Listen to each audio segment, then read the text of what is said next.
Oh, hello, my green skins. And today we are talking about an anime I've quite enjoyed for a long time. An anime I originally got at a rental store, and I had a really cool rental store back in the day that would have really unique anime that you just wouldn't see anywhere else. And that series is The Slayers. And we're going to be doing this a little different. I was thinking of doing the whole season one, but I've decided to do it in two parts. Part one and part two. Hopefully, that doesn't make it a little distracting and a little odd, but I'm hoping that this will work out and everyone has a little fun with this. So, I had a lot of fun with this fucking damn. Okay, not to be mean or annoyed, but Jesus fuck. Another popular show came out, and now that's all I find when I look up the word Slayers in anime. And it's really fucking annoying. And the sad thing is, this is a good show, but I had a hell of a time trying to get this to work. And this show slash manga, that it actually originally started with light novels, if I remember correctly. It was also serialized in a series. Creator was Hajime Kanzaka. I hope I said that right. And was illustrated by Rii Amazaki. I will put the names down. And they were serialized in Dragon Magazine 1989. And I love the fact that they did publish it into actual volumes later. And this apparently was very popular back in the day. It's one of those series, it's very similar. It kind of was like a knock towards Record of Lotus Lore in its parody. And it is actually a parody of fantasy, but it's still such a good fantasy, it's worth having a look at it. Unfortunately, it's getting buried by other shit. And that's annoying, but it's how it kind of goes. And it has the best world building. I like anime with world building sometimes. Like, yeah, sometimes they can be a little too exposition-y, but they also have a lot of world building, and I love that world building. And this show, as I've jokingly said on multiple times, I use this show as a gateway drug to convert children into anime fans. On many occasions, I would have my friend would be like, "Oh, we're going over to you got to go over to this person's house and like watch someone's kid or something like that." Or my girlfriend would have babysit, and I'd bring the anime down with me back in the day, and I would actually because I've had the DVDs of the first Slayer series. I never did have Next and Try until way later, but this one I had, and that's kind of what I did for a while. It's kind of amusing. It was my little trick.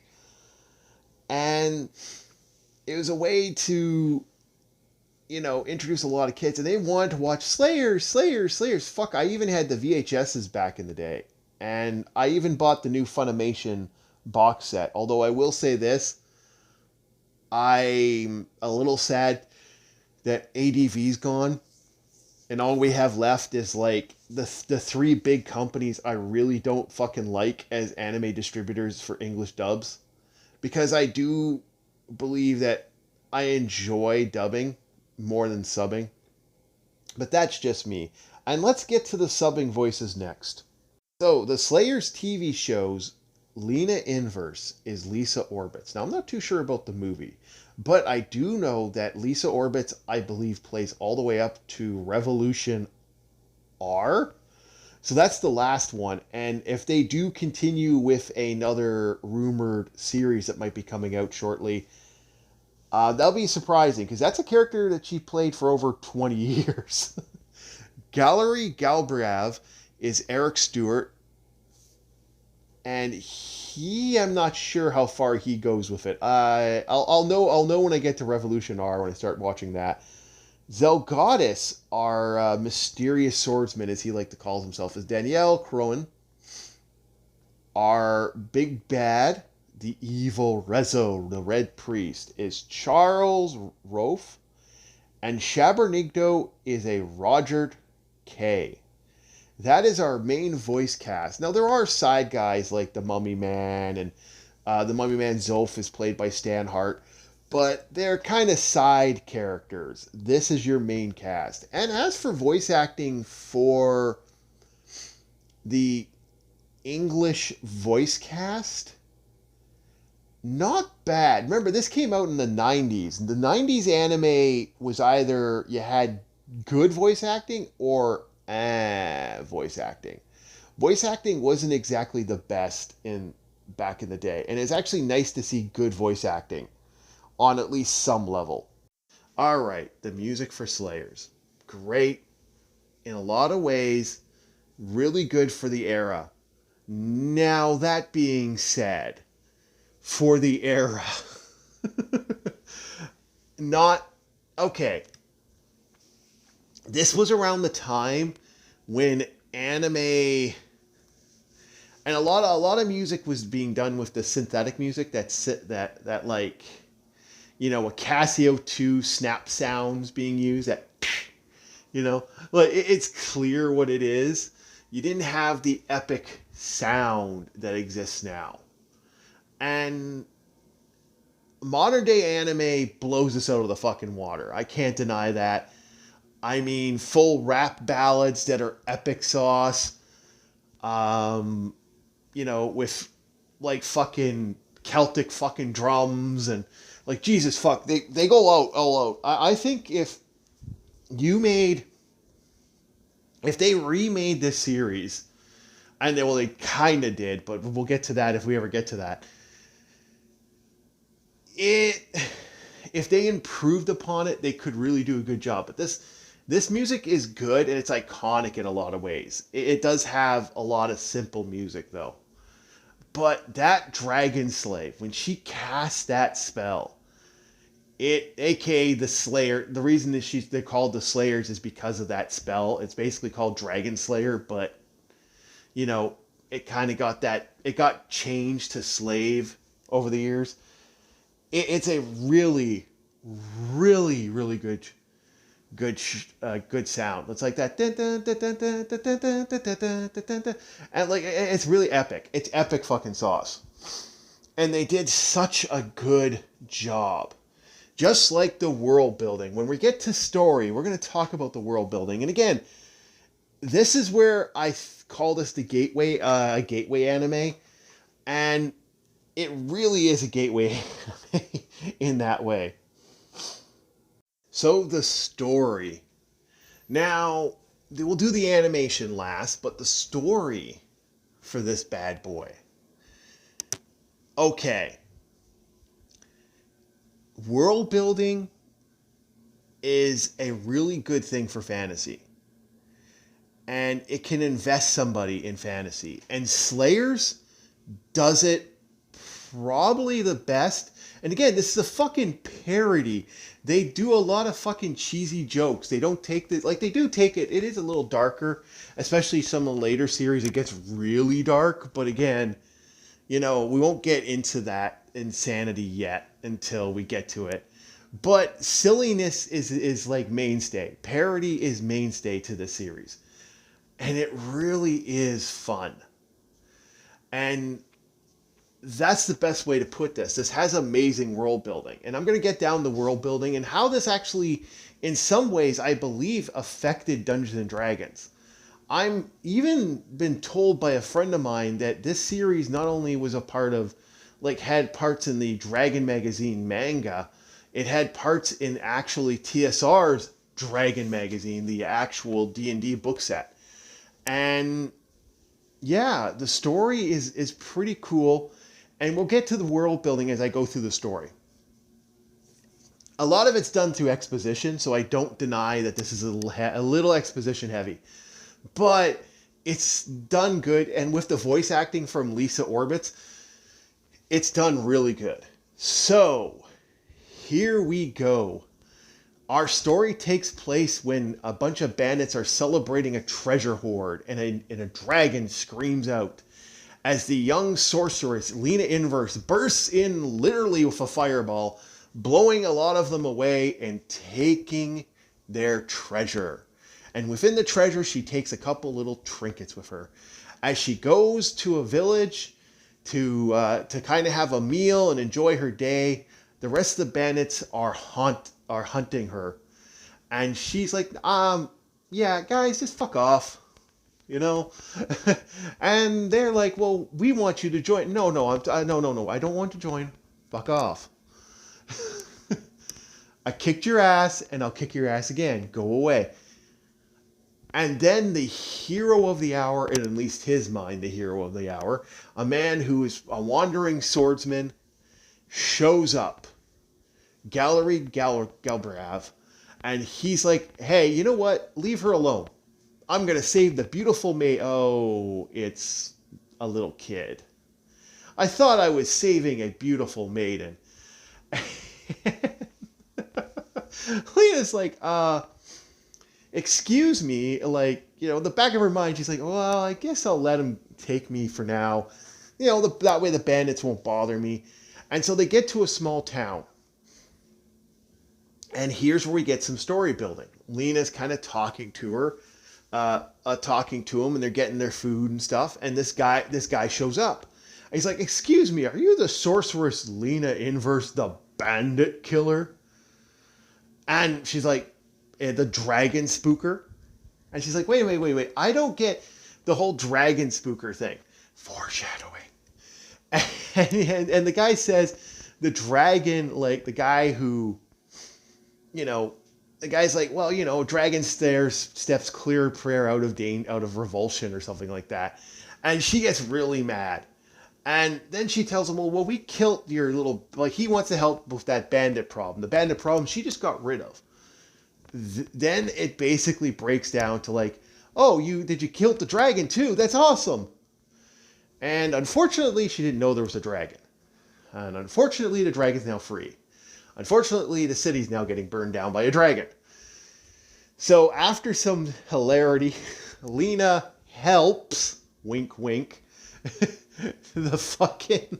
helps the people. And yeah, her help is so good that their city's completely destroyed when she casts the Dragon Slave. And this is where we get the first introduction of that spell. And it's so fucking well done. So they escape.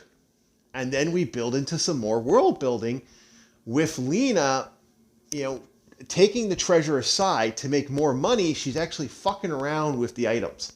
You know, coins and, oh, these coins could be worth something because a dealer might want good money for this. Or this, like, it actually breaks down stuff. And this is a D&D, like, good thing. Like, I've actually told players, if you want to know how to play in Dungeons & Dragons, the first season of Slayers has a lot of good ideas. And it shows you kind of tricks and tats and stuff. Like, I even say DMs should watch this, just for that. Side tangent over. She basically threw some shenanigans with unfortunately giving a cursed dagger to a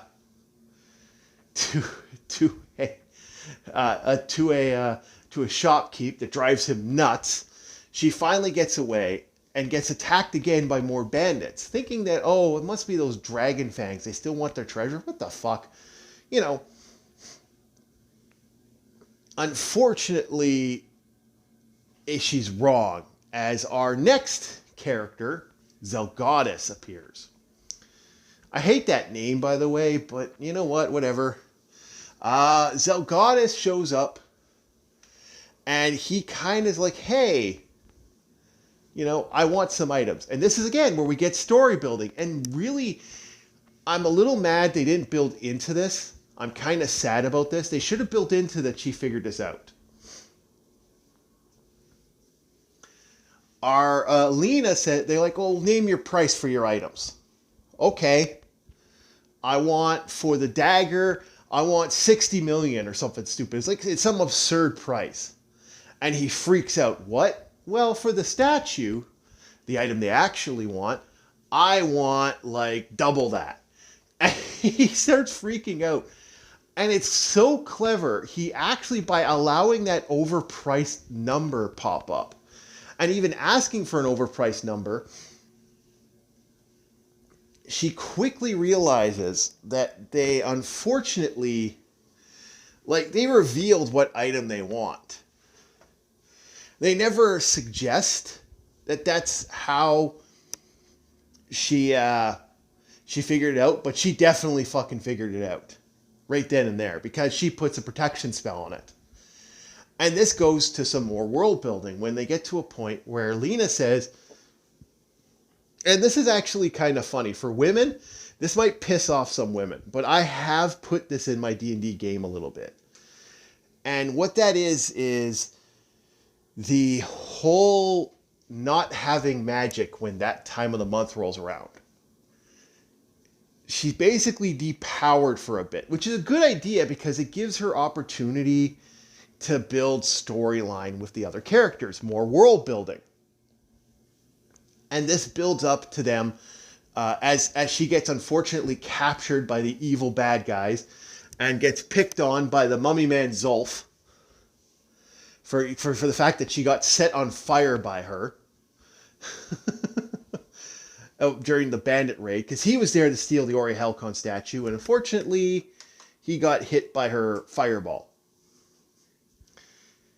It cuts into Zelgadis freeing her because he wants that Ori Helcon statue to destroy Rezo, which goes to a backstory, which I'll probably talk about later. It's literally his entire motif for the mysterious soul shaman, aka Black Wizard. He's kind of a combination between the two. And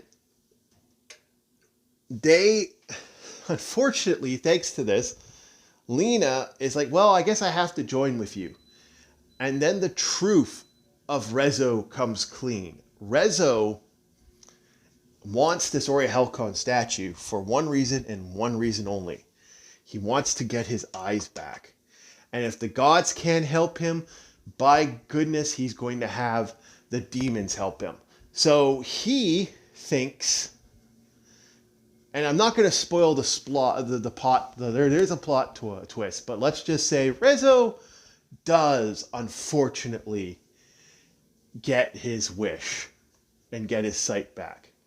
And the evil demon king, the demon lord of their realm, there's apparently a bunch of them. They actually make a lot of Planescape references, especially in the later series, which I do wonder how much this is actually inspired by D&D as well as Record of Lodoss War and other series at the time.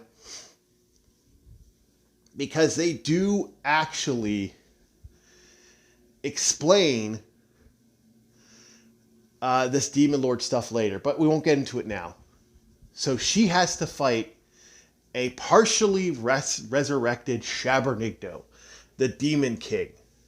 The one who, again, more world building, the one who she helps summon power from the Lord, his power, the Lord of Darkness, to cast her most powerful spell.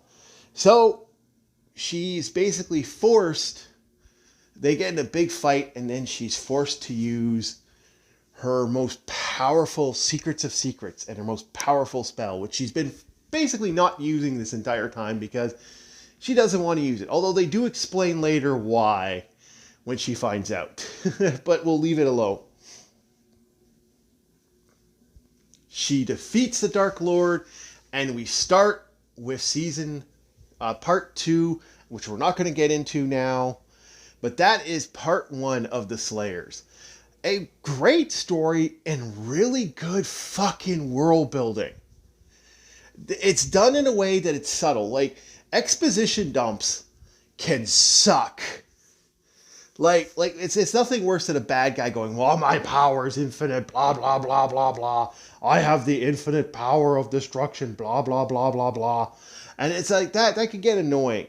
But this was done so well that you don't really notice it. And that's what makes this show good. Let's get to the animation next. So, the animation for the Slayers. Not bad. for the time. Dear Lord, are there issues? There are moments, there are cutouts, scene things, but they're small. They're small enough that they're noticeable through multiple rewatches. But you might, like, other than one real bad scene at the final battle, I think they really fucked up. It's not bad. It does improve as time goes on. Like, the next season is quite, or the next series, Slayer's Next, it looks way better. There's still some errors, but it's not as bad. And then I think Slayer's tries kind of a drop, and then Revolution R are both look phenomenal, like well done, but it does have that modern anime computer generated look that a lot of modern anime I'm not a big fan of, but whatever. I like the hand drawn shit, and I'll always love the hand drawn shit. It shows a lot more effort, and I've always liked that. So it's really good for the time. Not perfect. There was better at the time. There was worse at the time. But for the time, it was quite good. So it's okay. Like it's not going to drive you nuts, okay? I'd say modern animation in America is far worse. So what am I going to give this series? Well, part 1 was okay. It had a good middle, it had a good center middle. If that's all I had seen for my entire life, I'd be satisfied. So I'm going to give this an affectionate, I'm going to say a 6.5 out of my rating system, which is basically above average, good. It's not perfect. We do have a second part to finish off the series, and then I'm going to give the series a whole rating after, and I like it. It's a little sad in some ways, but it's a little good in others. I thought this was well done. And yeah, it's one of my favorite fantasy animes. Like, it's up there with Record. It's up there with Rune Soldier, which I still think is good, even though it's kind of cheesy. And I like it. It's not like Berserk awesome, but I like it. But Berserk is also in some ways. So I'd like to thank everybody for listening in. Subscribe, share, and like the video if you can. And I'd like to see you guys next time on part 2, hopefully. We'll see what else I do after, of Orc War Chief Reviews. See you guys. Bye.